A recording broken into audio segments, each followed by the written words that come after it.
memuliakan ulama. Sebelum kita masuk ke dalam tema inti, hendaknya kita harus mengerti dan tadepa yang gekeun ulama yang kibar.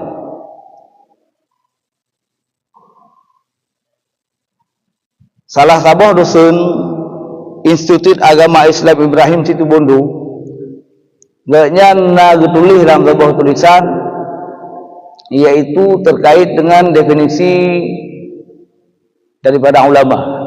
Lihat definisi ulama, namun ganyan tarik kesimpulan yang gekeun dengan ulama adalah man jama'a bainal kasyati wal fiqhi. Yang gekeun dengan ulama adalah seorang yang memadukan antara ketakwaan beliau dan ilmu yang ada pada beliau. Ya.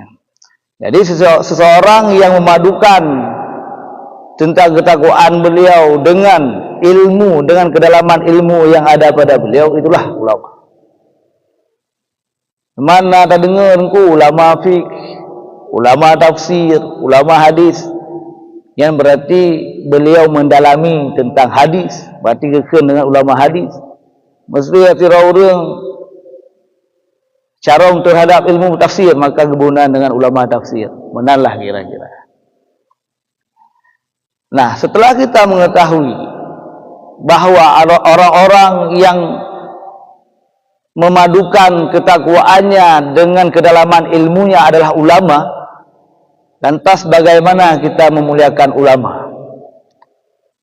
Ya, belum tatameng dalam kategori memuliakan ulama. Apa alasan kita yang harus memuliakan ulama ini? Apa alasan kita sehingga harus kita memuliakan para ulama? Maka nengkeun dalam sebuah hadis oleh Rasulullah sallallahu alaihi wasallam, wa qala Nabi sallallahu alaihi wasallam, man akrama aliman faqad akramani, wa man akramani faqad akramallah, wa man akramallah fama'wahu jannah. Siapa saja yang memuliakan orang yang alim, yaitu para ulama, maka faqad akramani, maka sesungguhnya orang itu telah memuliakanku, kata Rasulullah. Wa man akramani, siapa saja yang telah memuliakanku, faqad akramallah, maka orang itu telah memuliakan Allah.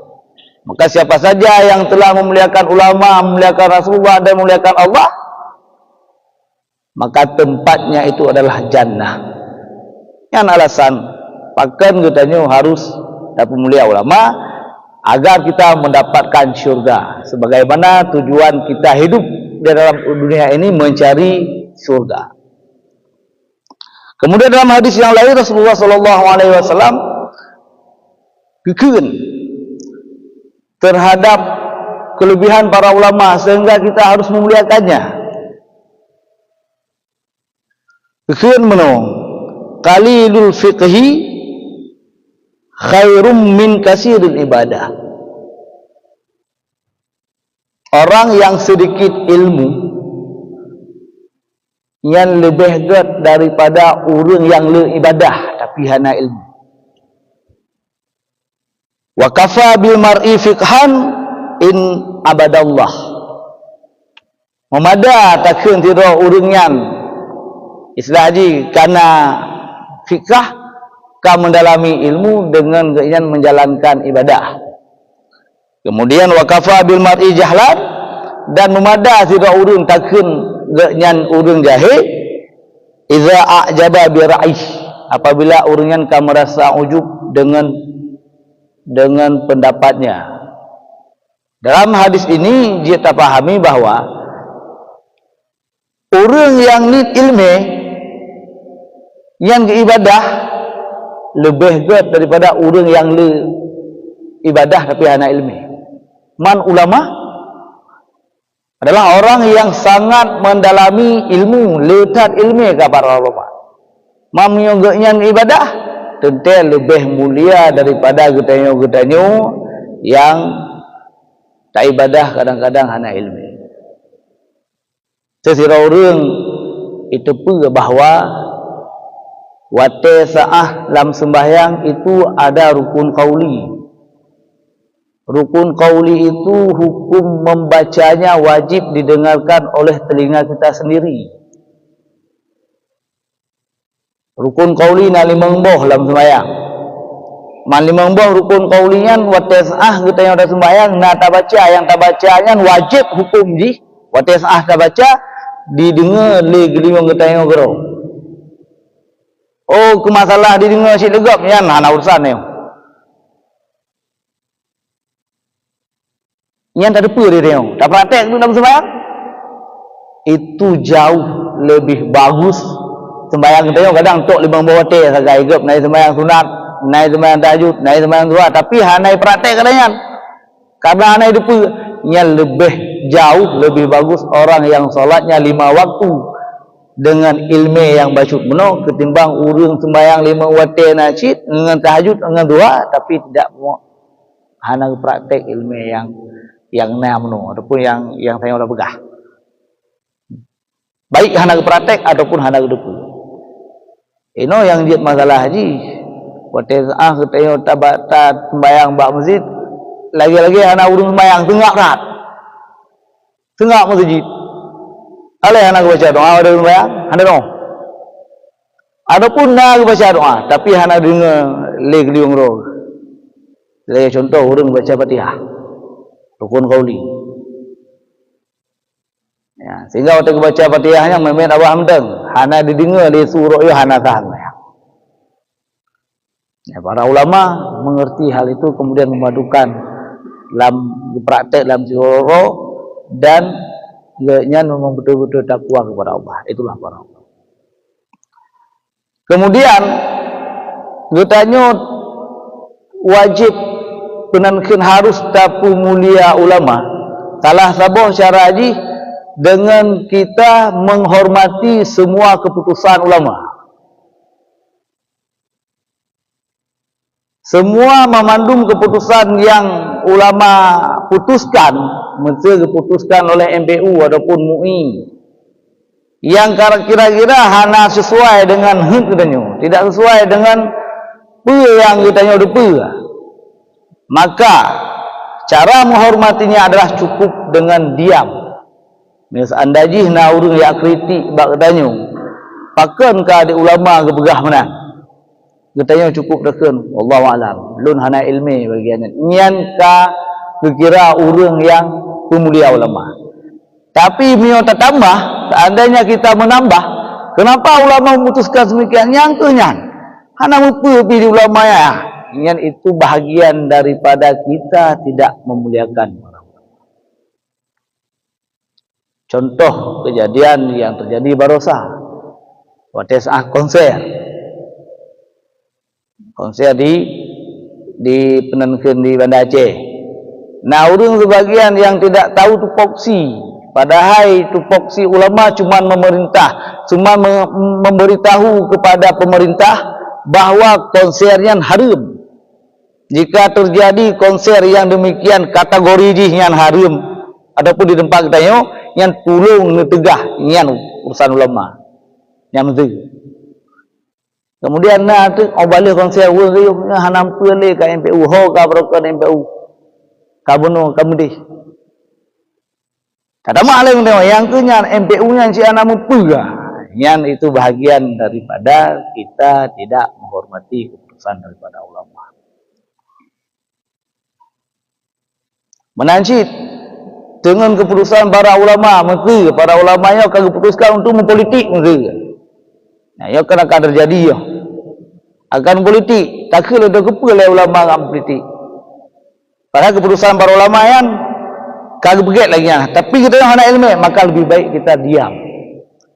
Karena bahagian diam itu adalah menghormati keputusan daripada ulama. Ini bahagian daripada katanya memuliakan ulama. Kemudian seandainya katanya hana tak pemulia ulama, apa yang akan terjadi bak diri katanya? Maka nakil Rasulullah sallallahu alaihi wasallam, sayati zamanun ala ummati yafirruna minal ulama'i wal fuqaha'i fayabtalihimullahu ta'ala bisalasil balaya. Ini penting begitu. Manakala si dara urun ka dipujuh daripada ulama, maka preh mentah bak urungan akan terus heboh bala. Manakala sabuh kaum ka dipujuh daripada ulama tidak memuliakan lagi ulama, maka tunggu saja pada kaum itu akan menimpa 3 bala. Yang pertama, aulaha yarfa'u barakata min kasbihim, yang pun getari oleh Allah berkat bak usaha genyan. Tanya kaya ada usaha, tapi usaha dia hana berkat, kibah hana berkat han tip ataupun katip ataupun kala, tapi tidak kita pergunakan rezekinya bak jalan yang gerida oleh Allah, yang bahagian daripada tanda rezeki hana berkat. Dicabut artinya manakala kita ada pecuhur daripada ulama. Yang kedua, wasaniyatu yusallitullahu ta'ala alaihim sultanan zaliman. Yang kedua, Allah Ta'ala akan mengirim katanya sultan yang zalim, yaitu pemimpin-pemimpin yang tidak lagi memikirkan hak-hak katanya, tapi akan dikirim oleh Allah pemimpin-pemimpin yang akan dipikir kedroi. Kemudian yang ketiga yang bahaya yaitu wasalisatu yakhruju minad dunya bighairil iman. Naudzubillah summa naudzubillah. Yang kelaya katanya akan tertebit daripada dunianya, artian kata katanya akan tamati bighairil iman, dengan ketiadaan iman. Maka tuku-tuku sekalian, hendak katanya selalu terpetoro dengan ulama. Pakan ulamanya merupakan gure, katanya perlu gure. Siroro urang yang hana gure, nya sungguh urangnya berat hetat bak nasihat urangnya. Tapi mio urangnya nagure nya na penankeun na semalau. Walaupun katanya kalau tak pegah ngetip, tapi manakala urang yang dipegah gure ke pasti petih.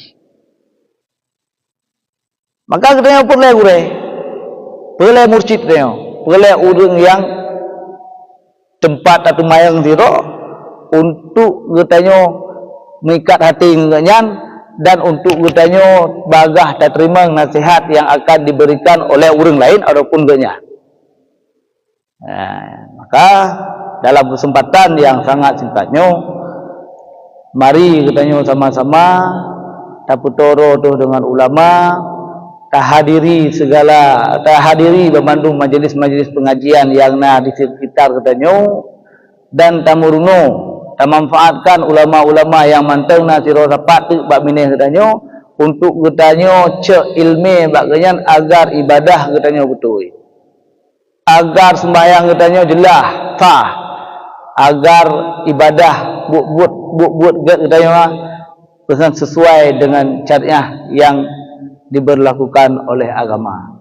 Mudah-mudahan Allah Subhanahu wa taala memberikan taufik dan inayah kepada katanya, sehingga katanya tatim putoro dengan ulama, dan sapat katanya untuk di Allah Subhanahu wa taala di yaumil qiyamah sajan ulama yang menjadi wasilah untuk kita berjumpa dengan Rasulullah sallallahu alaihi wasallam, dan kepertamang katanya dalam surga li Allah sajan Rasulullah bi ghairi hisab. Amin ya rabbal alamin. Yang penting dapat Tuhan sampaikan, ulake maaf di atas segala kesalahan dan kekurangan. Hadanallahu wa iyyakum ajmain. Assalamualaikum warahmatullahi wabarakatuh.